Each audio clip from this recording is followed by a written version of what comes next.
നമസ്കാരം. നമ്മുടെ ജനാധിപത്യത്തിൻ്റെ ഉത്സവമായ ലോക്സഭാ തെരഞ്ഞെടുപ്പിനെക്കുറിച്ചും അതിൻ്റെ ഫലത്തെക്കുറിച്ചുമുള്ള ആശങ്കകൾ നമ്മൾ ഇന്ത്യക്കാർക്ക് മാത്രമല്ല, അങ്ങ് ദൂരെയുള്ള കുറേ കാലം നമ്മളെയൊക്കെ അടക്കി ഭരിച്ച ബ്രിട്ടീഷുകാർക്കുമുണ്ട്. ഇത് പറയാനുള്ള കാരണം, കഴിഞ്ഞ 17-ന് ഗാർഡിയൻ എന്ന ദിനപത്രത്തിൽ ഒരു എഡിറ്റോറിയൽ വന്നിരുന്നു. അതൊരു അന്തർദേശീയ ദിനപത്രമാണ്. നമ്മുടെ തെരഞ്ഞെടുപ്പിനെക്കുറിച്ചും നരേന്ദ്രമോദി എന്ന നമ്മുടെ പ്രധാനമന്ത്രിയെക്കുറിച്ചുമൊക്കെ ഗാർഡിയൻ്റെ എഡിറ്റോറിയൽ വിശദമായി കുറേ കാര്യങ്ങൾ പറഞ്ഞിട്ടുണ്ട്. ഇന്ത്യൻ തെരഞ്ഞെടുപ്പ് ഒരു ഗാർഡിയൻ വീക്ഷണം, എതിർപ്പുകളെ നിയമവിരുദ്ധമായി പ്രഖ്യാപിച്ചുകൊണ്ട് വിജയമുറപ്പിക്കുന്നത് ജനാധിപത്യത്തെ തകർക്കുന്നു എന്നാണ് എഡിറ്റോറിയലിന് അവർ നൽകിയിരിക്കുന്ന തലക്കെട്ട്. ഇന്ത്യയിൽ തെരഞ്ഞെടുപ്പ് ആരംഭിച്ച ഈ ഒരു പശ്ചാത്തലത്തിൽ ദി ഗാർഡിയൻ്റെ ഈ ലേഖനത്തിന് വളരെയധികം പ്രസക്തി ഉണ്ട് എന്നാണ് തോന്നുന്നത്. ഇന്ത്യയിൽ പ്രതിപക്ഷത്തിനെതിരെ നടത്തുന്ന ഭരണകൂട ഭീകരതയുടെ പശ്ചാത്തലത്തിലാണ് ഇത്തരത്തിലൊരു എഡിറ്റോറിയൽ പിറന്നതെന്ന് നമുക്ക് കാണാൻ പറ്റും. അത് മൊത്തത്തിൽ വായിക്കുമ്പോൾ അരവിന്ദ് കെജ്രിവാളിനെതിരായി ED ഉപയോഗിച്ചുകൊണ്ട് നടത്തുന്ന പ്രവർത്തനങ്ങൾ, സഭയിൽ പ്രതിപക്ഷ MP-മാർക്ക് വിലക്കേർപ്പെടുത്തൽ തുടങ്ങിയ വിഷയങ്ങളും അവർ ചൂണ്ടിക്കാട്ടുന്നുണ്ട്. കൂടാതെ രാജ്യത്തെ പ്രധാന പ്രതിപക്ഷ കക്ഷിയായ കോൺഗ്രസിൻ്റെ ബാങ്ക് അക്കൗണ്ടുകൾ മരവിപ്പിച്ചുകൊണ്ട് അവരെ ബാക്കിയുള്ള പ്രവർത്തനത്തിൽ നിന്നും തടഞ്ഞതും ലേഖനത്തിൽ പറയുന്നുണ്ട്. ഇതിൻ്റെ എല്ലാ വിശകലനത്തിലൂടെയാണ് അന്തർദേശീയ മാധ്യമമായ ദ ഗാർഡിയൻ ഇങ്ങനെയൊരു എഡിറ്റോറിയൽ തയ്യാറാക്കിയിരിക്കുന്നത്. BBC പോലെയുള്ള അന്തർദേശീയ മാധ്യമങ്ങളോട് നമ്മൾ ഇന്ത്യക്കാർ പുലർത്തിയ അസഹിഷ്ണുതയും ഇത്തരത്തിലൊരു ലേഖനം പുറത്തുവിടാൻ ദ ഗാർഡിയനെ നിർബന്ധിതമാക്കി എന്ന് വേണം നമുക്ക് കരുതാൻ. രാജ്യത്തെ നിയന്ത്രിക്കാനുള്ള ഏറ്റവും വലിയ ശക്തിയായി മാറിയെന്ന് BJP അവകാശപ്പെടുന്നതിനിടയിൽ ലോകത്തിലെ ഏറ്റവും വലിയ തെരഞ്ഞെടുപ്പ് ഇന്ത്യയിൽ ആരംഭിച്ചിരിക്കുകയാണ്. മികച്ച ഭൂരിപക്ഷത്തോടെ വീണ്ടും നരേന്ദ്രമോദി അധികാരത്തിലേറിയാൽ ജവഹർലാൽ നെഹ്റുവിൻ്റെ നേട്ടത്തിന് ഒപ്പമെത്താൻ കഴിയും എന്ന് തുടങ്ങുന്ന ലേഖനത്തിൽ അടുത്ത വരി ഇങ്ങനെയാണ്: തെരഞ്ഞെടുപ്പിൻ്റെ പരിണിത ഫലം എന്തായാലും അത് ഇന്ത്യൻ ജനാധിപത്യത്തിൻ്റെ പരാജയമാണ്.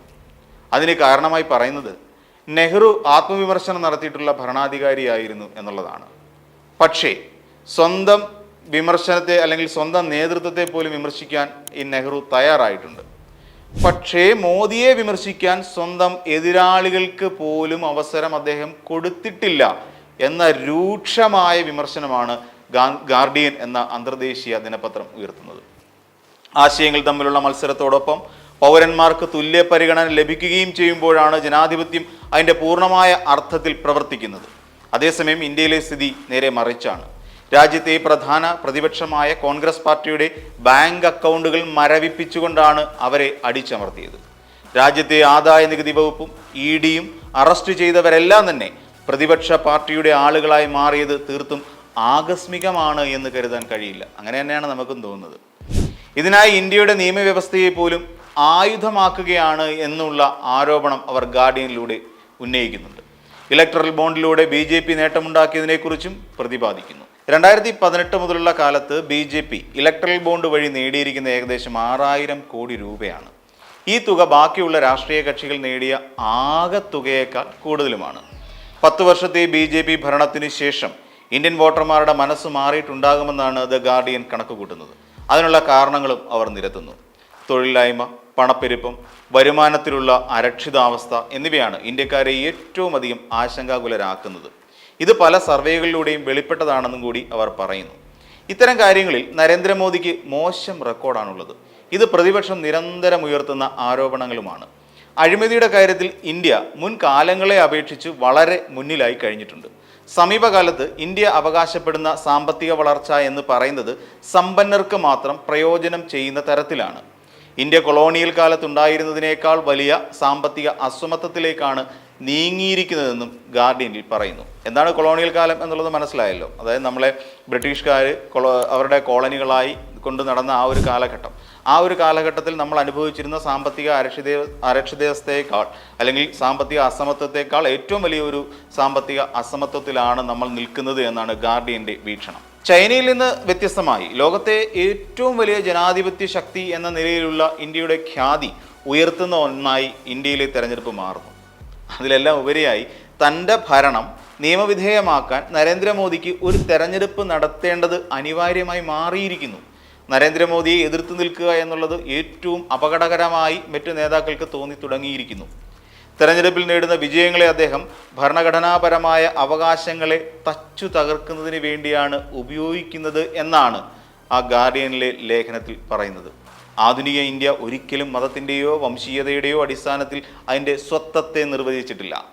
ഭൂരിഭാഗം ഇന്ത്യക്കാരെയും ഹിന്ദുക്കളായി തരംതിരിക്കുന്നു. എന്നാൽ രാജ്യത്ത് 200 ദശലക്ഷം മുസ്ലിങ്ങൾ താമസിക്കുന്നു. മോദിയെ പോലെയുള്ള ഹിന്ദു ദേശീയവാദികൾ ഹിന്ദുക്കൾക്ക് മാത്രം മുൻഗണന ലഭിക്കുന്നതിനായി വാദിച്ചുകൊണ്ടേയിരിക്കുന്നു. അതുകൊണ്ടാണ് ഭരിക്കുന്ന പാർട്ടിയുമായി ബന്ധപ്പെട്ട മതതീവ്ര ശക്തികൾ താഴെത്തട്ടിൽ അക്രമാസക്തരായി പ്രവർത്തിക്കുന്നത്. മോദിക്ക് അധികാരം നഷ്ടപ്പെടുകയാണെങ്കിൽ ഈ സംഘടനകൾ പഴയ സ്ഥിതിയിലേക്ക് തിരിച്ചു വരുന്നത് വളരെ പ്രയാസകരമായിരിക്കുമെന്നും ഗാർഡിയനിലെ ആ ലേഖനത്തിൽ, എഡിറ്റോറിയൽ ലേഖനത്തിൽ പറയുന്നുണ്ട്.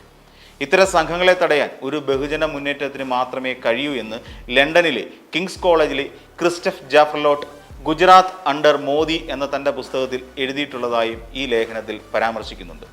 ഹിന്ദുമതത്തിൻ്റെ അധികാരത്തെ വെല്ലുവിളിക്കുന്ന പ്രാദേശിക സ്വത്വത്തെ ചുറ്റിപ്പറ്റിയുള്ള രാഷ്ട്രീയ മുന്നേറ്റമാണ് തെക്കേ ഇന്ത്യയിൽ നടക്കുന്നതെന്നും ഈ ഗാർഡിയനിൽ പറയുന്നുണ്ട്.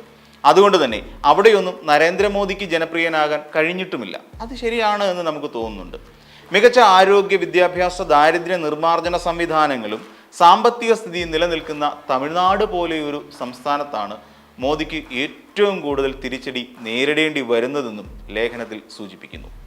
അതേസമയം ജനസാന്ദ്രത കൂടിയ ഉത്തരേന്ത്യൻ സംസ്ഥാനങ്ങളിൽ ഹിന്ദുമതം എന്ന ആശയത്തെ തീവ്രവാദപരമായിട്ടാണ് അവതരിപ്പിക്കുന്നത്.